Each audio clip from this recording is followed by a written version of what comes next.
Quel nom donner à sa progéniture? En voilà un sujet, pour des jeunes parents ou pour des constructeurs automobiles. C'est souvent une question qui fait débat. Hein, coucou le Renault Espace 2023. Aujourd'hui, on essaye une Jeep Avenger. Mais pour moi, un Avenger, c'est pas une Jeep, c'est une Dodge, une berline des années 2000. Hein, pour ceux qui n'étaient pas nés, les copains du montage vont mettre la voiture à l'image. Pour moi, c'est l'une des plus mauvaises voitures que j'ai jamais essayées. Alors j'espère sincèrement pour Jeep que cet Avenger-là saura faire oublier le précédent.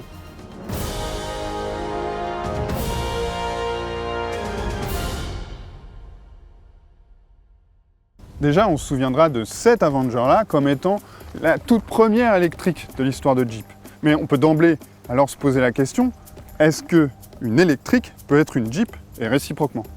Pour commencer, ce qui fait Jeep, c'est le look. La forme déjà de la voiture, c'est évident, assez cubique avec des arêtes assez saillantes. Et puis il y a plein de détails. Alors forcément, il y a cette calandre ici avec les 7 barrettes verticales. Et cette fameuse calandre, on la retrouve un peu partout en détail. On la voit ici à travers le pare-brise sur la planche de bord ou encore ici en bord de jante. Ce qui fait moins de Jeep, c'est que pour le moment, cet Avenger n'est disponible qu'en 2 roues motrices. C'est une simple traction. Il y aura quand même bientôt une version 4XE de l'Avenger. Une version donc 4 roues motrices. Ça, c'est plutôt de Jeep. Souvent, l'idée qu'on se fait d'une Jeep, c'est que c'est du rustique. Alors là, si on se fait au plastique, qui est partout bien dur, bien brillant dans la voiture, c'est que c'est le cas, c'est bien du rustique. Après, je ne sais pas si c'est une qualité. Cet Avenger, il a été conçu en Italie et il est produit en Pologne. Ça, c'est pas très Jeep. Une Jeep, c'est aussi une voiture qu'on imagine polyvalente, pratique, capable de vous emmener au bout du monde. Là, je peux vous dire que j'irai pas au bout du monde depuis les places arrière. L'Avenger, c'est une voiture qui mesure moins de 4,10 m de long et malheureusement, pas de miracle, ça se voit à bord où l'espace arrière est compté.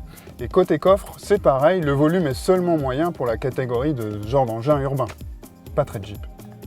Ce qui fait en revanche très Jeep, c'est les aides à la conduite hors bitume. On trouve ici à bord de notre Avenger des programmes sable, boue, neige, en gros des systèmes de motricité renforcés via l'ESP.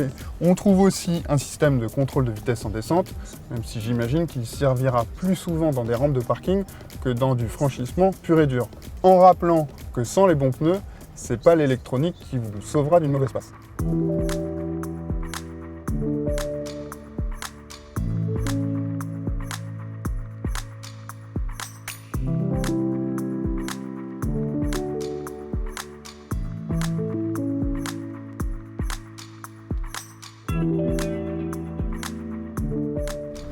Jeep ou pas Jeep, le plus intéressant, ça reste de savoir si cet Avenger, c'est une bonne voiture ou non. Ceci dit, c'est assez intéressant de garder à l'esprit que génétiquement ou techniquement, cet Avenger n'est pas tout à fait une Jeep, parce qu'il repose sur une plateforme CMP. Alors derrière ce nom barbare, en fait, se cache la base technique des Peugeot 208 et 2008, entre autres. Et du coup, on retrouve un peu ces terres de famille avec d'autres voitures des autres marques du groupe Stellantis, c'est-à-dire une voiture facile à prendre en main avec un confort de conduite vraiment appréciable, une direction légère, suffisamment incisive, pas très bavarde, mais bon, ça c'est pas très grave. Une suspension aussi plutôt aboutie avec le confort en premier plan, ça c'est sûr. Pour le sport, il faudra repasser. Après, ce serait difficile de reprocher un manque de sportivité à cet engin qui est censé faire beaucoup de ville, en tout cas de la ville plutôt qu'autre chose.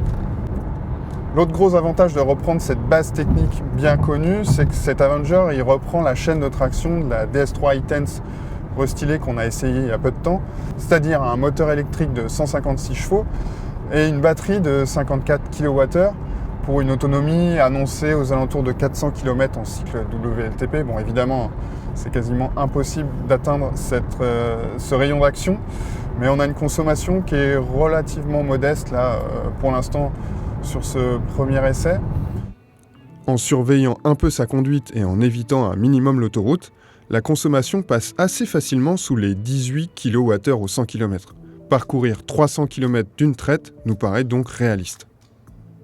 Surtout, en fait, on a une puissance et un couple qui sont largement suffisants pour ce petit crossover urbain. C'est très agréable, c'est réactif.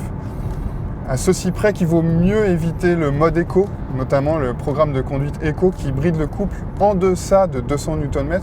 Ce qui veut dire qu'il faut se passer de l'un des gros avantages d'un moteur électrique, c'est-à-dire sa réactivité, son côté tonique. Donc c'est vraiment dommage. À cet ensemble plutôt bien né, à cette base plutôt solide, l'Avenger y ajoute sa patte, ses petites spécificités, comme son gabarit vraiment contenu sous les 4,10 m comme je disais tout à l'heure. Et ça, en ville, ça fait des petits miracles, c'est vraiment sympa, on peut se faufiler dans le trafic, on peut se garer facilement, parce qu'il y a le rayon de braquage qui va avec aussi, il est assez contenu. C'est un engin qui paraît cohérent, même plus cohérent que d'autres modèles, comme un 2008 par exemple, qui lui, avec la même chaîne de traction, mesure 4,30 m. Or, une autonomie seulement moyenne pour un engin qui n'est plus très à l'aise en ville, on perd un peu de cohérence.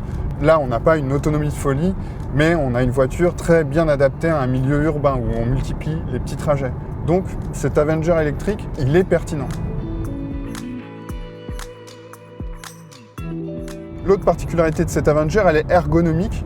Là, on voit sur la console centrale des commandes physiques pour régler la climatisation. C'est quasiment révolutionnaire. On peut conduire et régler la température tout en regardant la route. Ça, c'est quand même une innovation incroyable. Non, vraiment, blague à part, c'est vraiment très sympa de retrouver des choses du bon sens en fait. Je suis juste un peu moins fan des commandes de transmission qui se font aussi par bouton. Je trouve que c'est quand même plus pratique en manœuvre d'avoir un seul sélecteur et à partir d'une seule commande de pouvoir engager la marche arrière, la marche avant, le neutre ou le parking. Il faut un peu chercher les boutons du regard en manœuvre et ça fait perdre un tout petit peu de temps. Bon, voilà, c'est pas rédhibitoire. Mais si reprendre une base PSA c'était plutôt une bonne idée de la part de cet Avenger, ça a quand même quelques travers et ça se voit au niveau de l'interface multimédia notamment, qui n'est pas très réactive. Et puis la construction des menus n'est pas très instinctive non plus. Il y a de quoi perdre son sang-froid de temps en temps. Il y a aussi la question du tarif, forcément plus élevé que si le capot avant accueillait un bon vieux moteur thermique. Ce qui est d'ailleurs bel et bien le cas en Italie ou en Espagne, où l'Avenger s'apprécie avec un PureTech 100 chevaux. Disponible à partir de 36 500 € chez nous, le dernier né du groupe Stellantis s'affiche à des prix voisins, voire supérieurs à ceux d'un plus grand nom de la citadine électrique, la Zoé. Mais il faut reconnaître à cette Jeep un supplément de sex appeal qui pourrait bien faire la différence.